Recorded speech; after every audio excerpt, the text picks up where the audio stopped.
Brain of Britain, the nationwide general knowledge contest, chaired by Russell Davis.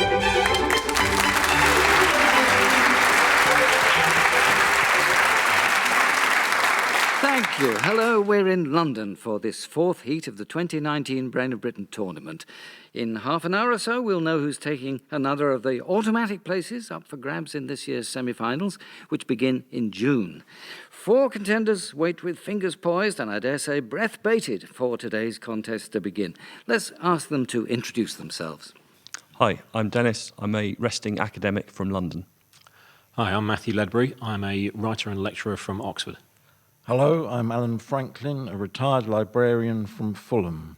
Hi, I'm Helen Waters. I'm a social care administrator from Ipswich.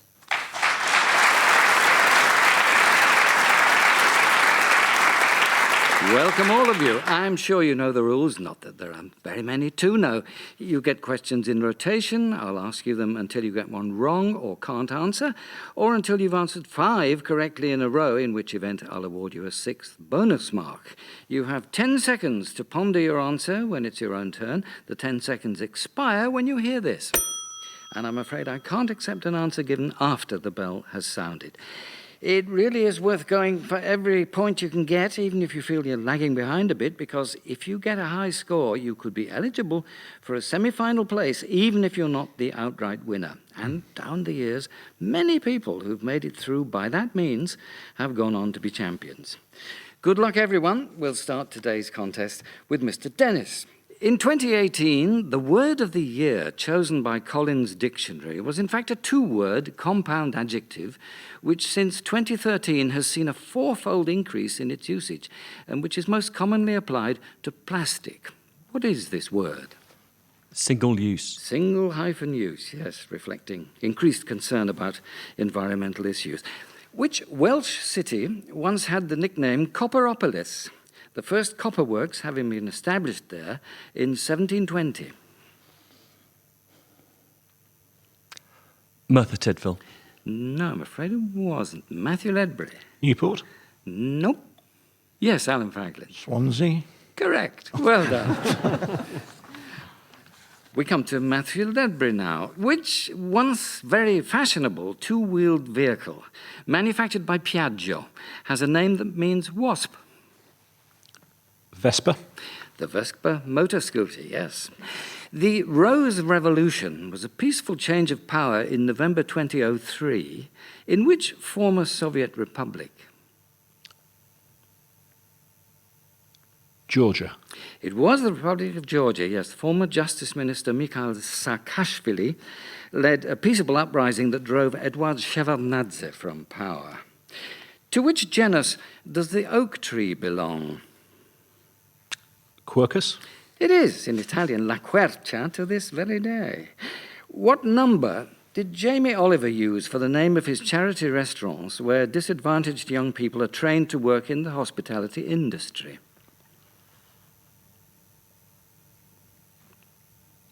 10? Not 10. Dennis? Is it 15? It is indeed 15. There used to be 15 of them worldwide, but a lot of opening and closing takes place in Jamie's world, so I wouldn't like to commit myself at the moment. Alan Franklin's question, the name of which species of human ancestor means literally upright man? Homo erectus? Yes, they were around for far longer than we have been so far, living from 2 million years ago until possibly as recently as 50,000 years ago. Which significant figure of the early 20th century is the only American to be mentioned in the pages of Mein Kampf by Adolf Hitler? Charlie Chaplin? Oh, no. You think he saw that one coming, did you? No, not him. Matthew Ledbury. Henry Ford? Yes. Ford, of course, was a notorious promoter of anti-Semitic propaganda. Helen Waters, we come to you. In the 1770s, as a child, Anna Maria Grossholtz learned the art of sculpture from Dr. Philippe Curtius, for whom her mother worked as a housekeeper in Paris. As an adult, she became world famous. Under what name? Madame Tussauds? Yes, it was. The pufferfish, although potentially lethally poisonous, is a feature of the cuisine of which country? Japan. Japan is right, where the delicacy is known as fugu. In 2018, New Zealand's Prime Minister, Jacinda Ardern, made headlines when she became only the second elected head of government to give birth in office. Can you tell me who was the first?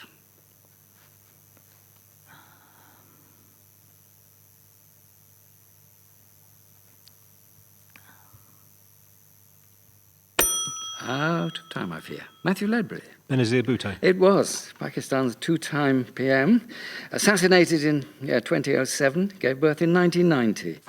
That is the end of the first round. Very profitable all round, really. Mr. Dennis has 2, so has Helen Waters and Alan Franklin. Matthew Ledbury, 5.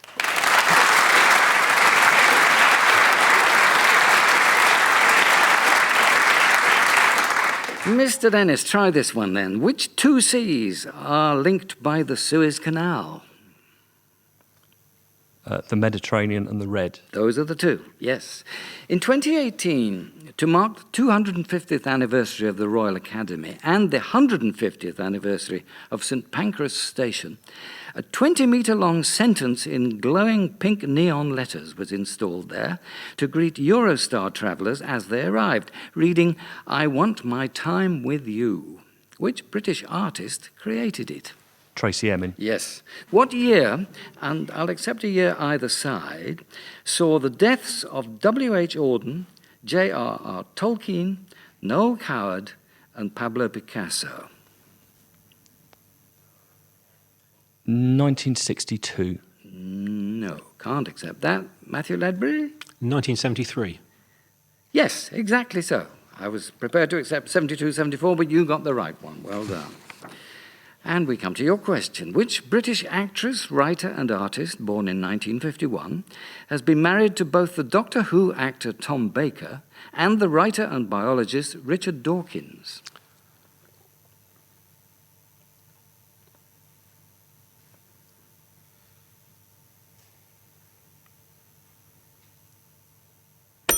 No, pondering didn't bring the answer. Is it going to bring it from anyone?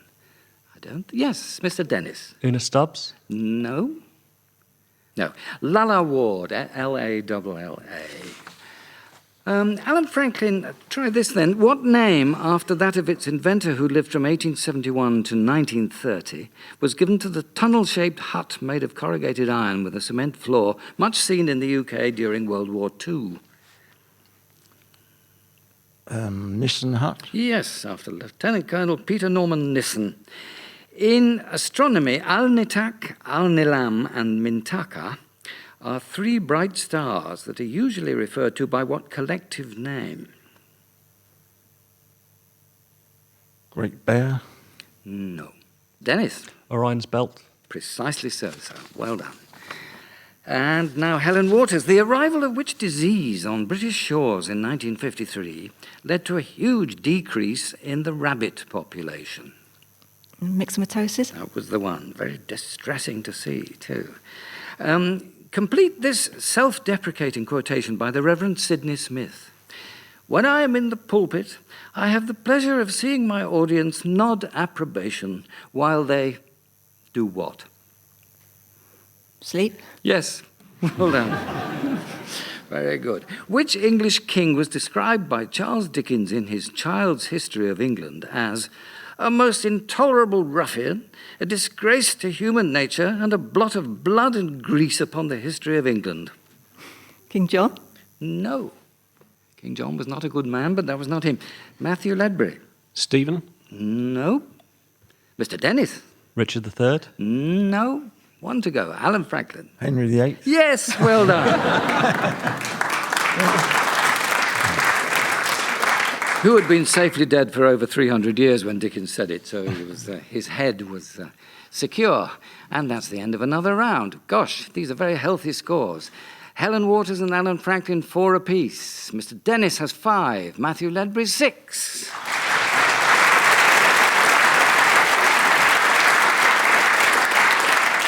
Now, Mr. Dennis, coming back to you, it's time for a piece of music. Your question will follow. I loved him once.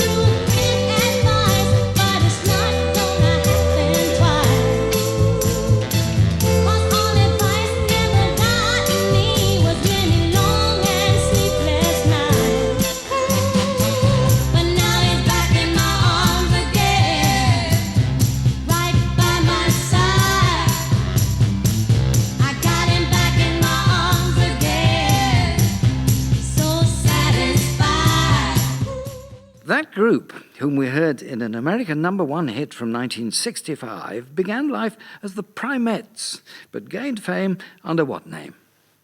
The Supremes. Yes, pretty unmistakable, weren't they? Back in My Arms Again was only a very minor hit in Britain, but it topped the charts in the USA, as almost all their releases did at that time. Now, which word, also familiar from athletics, is used in physics to denote a device that allows one circuit to control another circuit without there being an electrical connection between them? Baton. No, that's quite inventive, but not right. Any more guesses, perhaps? No? You were very close with baton. It's relay is the answer. Matthew Ledbury, now it's yours. Which British cartoonist who died in 2011 created the fictional St. Trinian's School, on which a series of films was based? Gerald Scarfe? No. Alan Franklin. Ronald Searle. Yes, I knew him well. And I often heard him say how much he detested the success of his own creation, which blotted out so much else. But in a financial sense, it never let him down. Alan Franklin, in Australia, banana bender and cane toad are slang terms for people living in which state?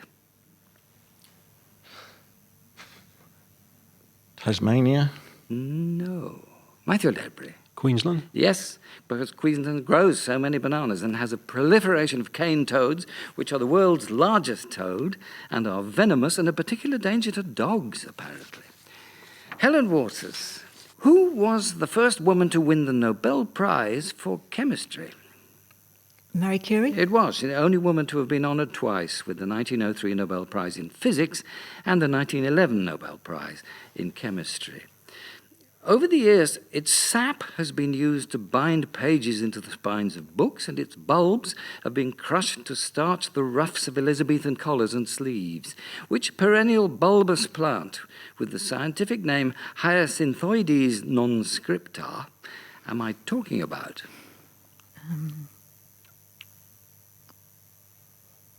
No, I can't think of that one. Mm-hmm. Matthew Ledbury? Daffodil? No. Mr. Dennis? Tulip. No. No more, no. It was the bluebell, the British-English bluebell. End of a round. Gosh, these are still very, very close, folks. Helen Waters and Alan Franklin, 5 apiece. Dennis has 6 and Matthew Ledbury has 7.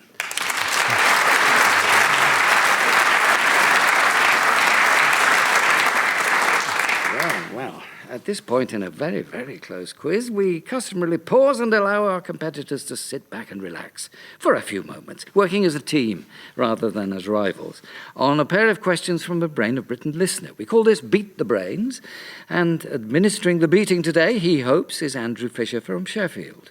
If the Brains can't come up with adequate answers to Andrew's questions, we'll be sending him a book voucher prize. Afterwards, I'll tell you how you can get your question ideas to us for this part of the programme, and you'll be very welcome to do so. But let's find out what questions Andrew has in store for the Brains. First, Andrew Fisher asks, in which state will you find Miami University? Not the University of Miami. This one's Florida, but it would be something else. Probably something else.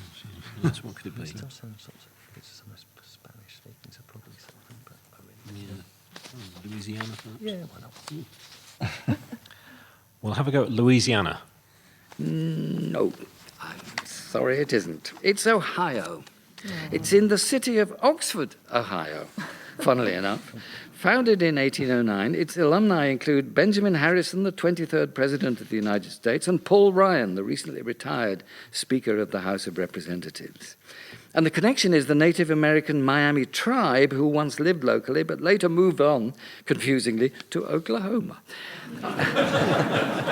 Beats me, I must say. On a not unrelated theme, Andrew's second question is, well, it's almost identical. In which US state will you find Washington University, not the University of Washington? It's on the East Coast, I thought. Yeah, it was Virginia? somewhere around there. Okay. We'll try Virginia. No, I'm afraid not. It's Missouri. Its official name since 1976 has been Washington University in St. Louis, also known as Wustl, W-U-S-T-L. Masters and Johnson conducted their pioneering research on human sexuality there in the 1950s. So, well done, and thank you, Andrew. The brains proved roundly unequal to your American academic challenge, and a book voucher prize will be yours. While you're waiting for it to arrive, you can savour this stately yet thunderous round of applause.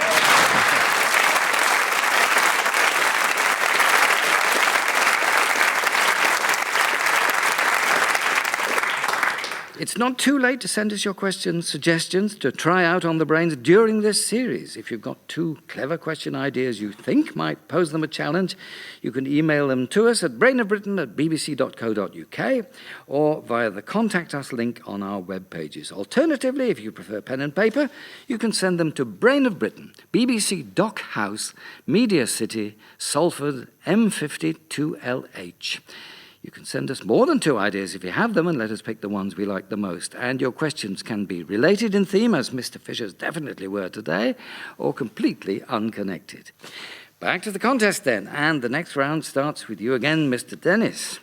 The books of which writer include Beasts in My Belfry, A Zoo in My Luggage, and Birds, Beasts and Relatives? Durrell. Gerald Durrell. Gerald Durrell is perfectly right, yes. Which is the second most abundant chemical element in the universe? Helium. It is, after hydrogen. Although in the film he is better known by his nickname, Pete Mitchell is the actual name of the lead character in which 1986 movie blockbuster? Teen Wolf. No. Alan Franklin? Top Gun? Yes, played by Tom Cruise, whose character is usually referred to as Maverick. Matthew Ledbury, it's your turn for a sound clip, again with a question to follow. It's one small step for man, one giant leap for mankind. Neil Armstrong making his first steps on the moon, with Buzz Aldrin following. You can expect much fuss surrounding the 50th anniversary of that event in a few months' time. However, there were 3 members of the crew of Apollo 11 who remained in the command module orbiting the moon on that historic occasion. Michael Collins. Yes, you remember. I never do, but you have.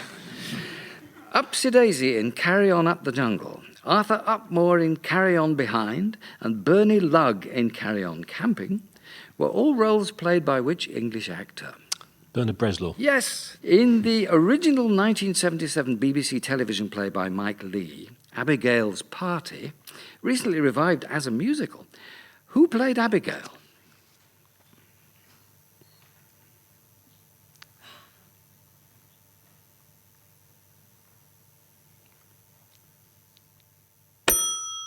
Out of time. Alan Franklin? Alison Steadman? No. Mr. Dennis? Nobody. Correct. It is a trick question. We don't often perpetrate them, but we did this time. And we thought you would almost certainly say Alison Steadman, but her character was called Beverly, if you think back to it. Abigail was often referred to, but never seen, like Mrs. Glum in The Glums. Now, Alan Franklin's question. Written as a sequel to Alice's Adventures in Wonderland, what is the full 9-word title of Lewis Carroll's second novel concerning the strange experiences of his young heroine? Alice's Adventures Through the Looking Glass. That's not long enough, is it? It was with those words on the end. No. Helen Waters. The Further Adventures of Alice Through the Looking Glass. No, fear not. No. I don't think anybody really knows this. It's actually called Through the Looking Glass and What Alice Found There. Yeah. Published in 1871, 6 years after Alice's Adventures in Wonderland. Helen Waters, which American jazz singer who died in 1996 was known as the First Lady of Song?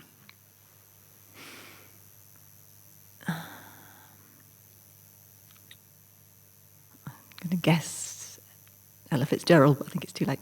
No, it's in time, and it's right, too. Well done. The courtroom, garden court, and bullion court are features of which London building? Buckingham Palace. No. Matthew Ledbury? Is it the Bank of England? It is, yes. Bullion might have given it away. Yes. End of a round. And these are terribly healthy scores still. Helen Waters and Alan Franklin, 6 apiece. Mr. Dennis now has 9. Matthew Ledbury, 10.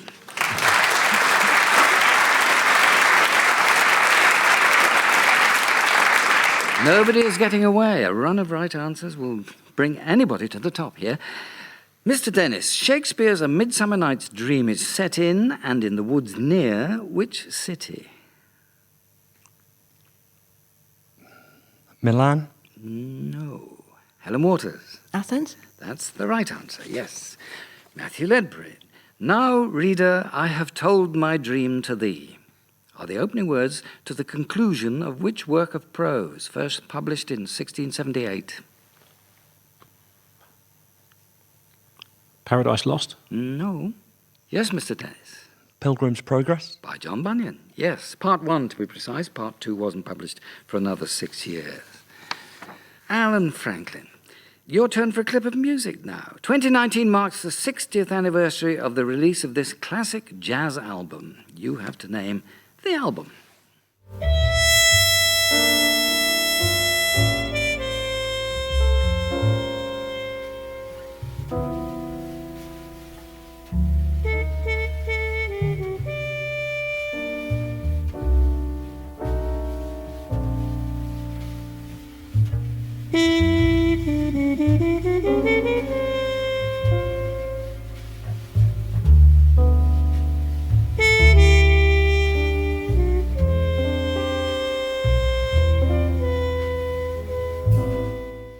Kind of Blue. Correct, featuring Miles Davis and supported by, among others, John Coltrane and Bill Evans. We heard part of Blue in Green.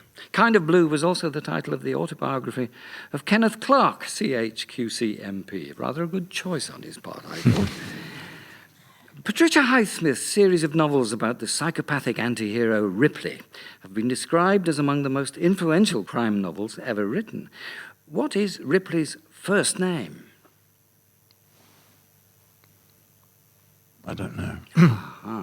Mr. Dennis. Tom. Thomas, yes. Helen Waters, what name was given to the English Parliament after Thomas Pride had purged it of members sympathetic to Charles I in 1648? The new Parliament. No. Mr. Dennis. The Rump The Parliament? Rump Parliament is right.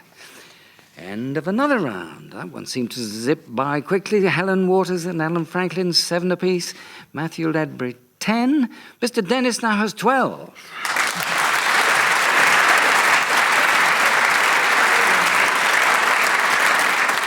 And fair warning to you all four, this has to be the final round of the contest. Mr. Dennis, we return to you. A rock band formed in New York City in the mid-1970s shares its name with a series of monologues written for BBC television by Alan Bennett. What is that name? Television. No. Helen Waters. Talking Heads. That's the right one. Yes, Talking Heads. Matthew Ledbury, founded in 1800, what is the de facto National Library of the USA? The Smithsonian? No. Alan Franklin. Library of Congress. That's right, and it's your question. Which Labour politician wrote in a diary entry of January 1951, I am a very new Member of Parliament, and it is still exciting to bump into Winston Churchill in the members' lavatory. Tony Benn. How did you know that? That's quite right. Yes, you're right. Then known as Anthony Wedgwood Benn. He'd been elected as the Labour MP for Bristol South East in 1950. Sophie, don't die, stay alive for our children were reportedly among the last words of which royal figure who died suddenly on the 28th of June 1914?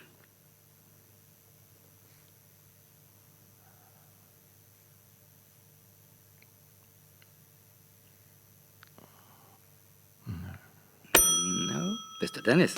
Franz Ferdinand. Archduke Franz Ferdinand, yes. Sadly, his wife Sophie, sitting in the carriage beside him, was also fatally shot in that attack by Gavrilo Princip.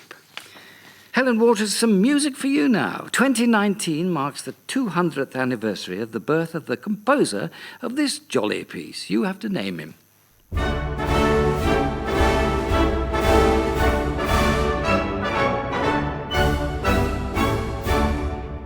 We're public guardians, hold yet wary, and of ourselves we take good care. To risk our precious lives we're caring. When danger looms, we're never there. But when we meet a helpless woman, or little boys that do no harm, we run them in, we run them in, we run them in, we run them in, we show them we're the beaux gendarmes.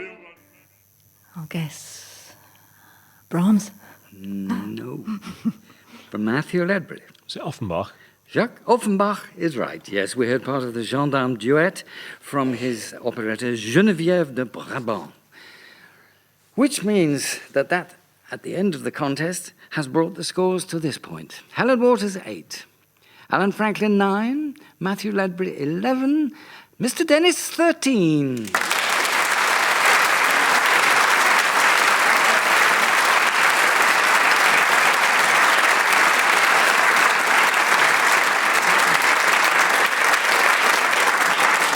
Very well done indeed, Mr. Dennis. We'll be seeing you again in the semi-finals in a couple of months' time. And don't lose hope, Matthew Ledbury, because yours was a double-figure score, and it may be good enough to win through too, although, of course, we won't be sure until we've completed all of the heats and seen how the other runner-up scores go.